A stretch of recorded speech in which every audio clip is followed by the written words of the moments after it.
Hello everyone, I hope you all doing well. So today's video I will show you how I cook my version of vegan adobo. So that means no meat like chicken or pork on this adobo. And this is all gonna be the ingredients that I'm gonna be using. And I already chopped and diced the onions, garlic, eggplant, mushrooms, and tofu. And let's add 3 tablespoons of oil into frying pan and set to a medium heat.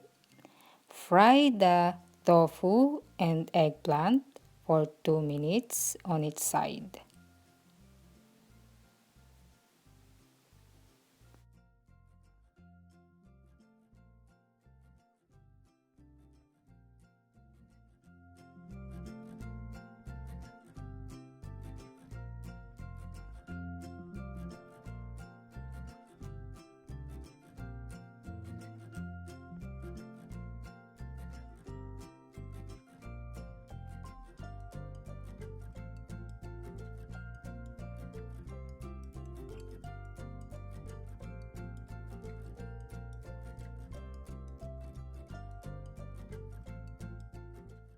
And once the tofu is done, drain the excess oil and set on a paper towels.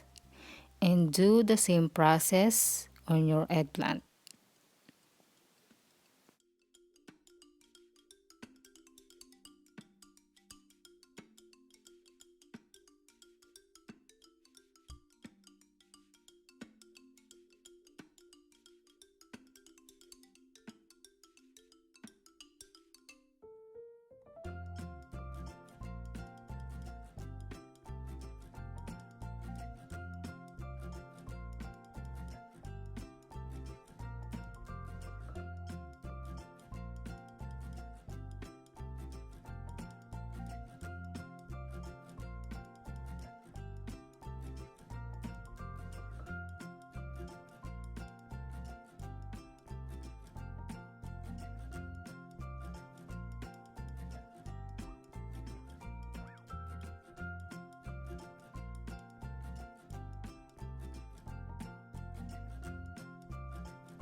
Add 2 tablespoons of oil and heat up on a medium-high heat.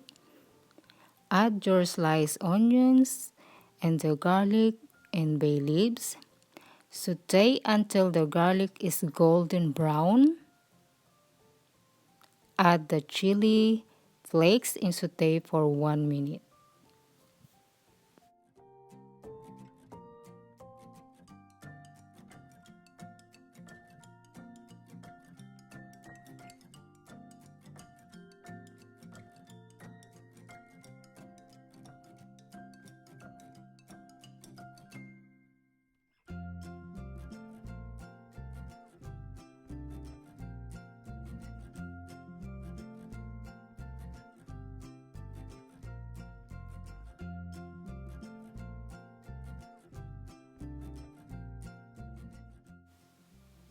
Add your chopped mushrooms and mix.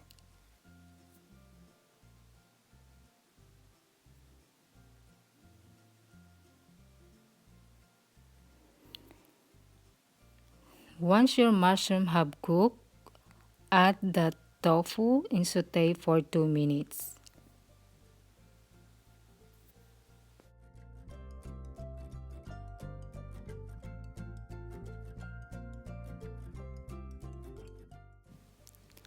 Add 1/2 cup of water.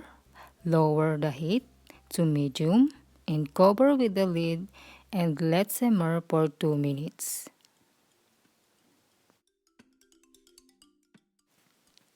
Remove the lid and mix to make sure the tofus are coated.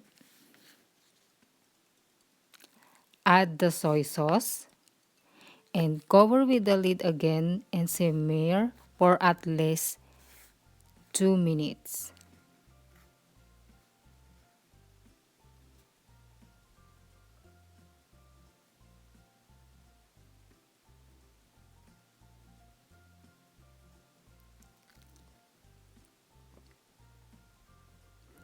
Add 1 tablespoon of brown sugar and the eggplant, black pepper, and the vinegar.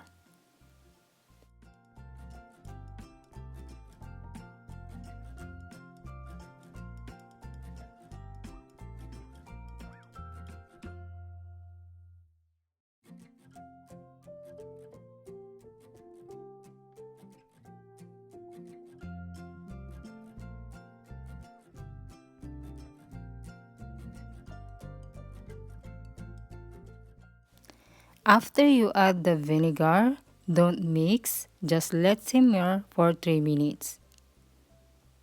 And sprinkle your green onion as your toppings.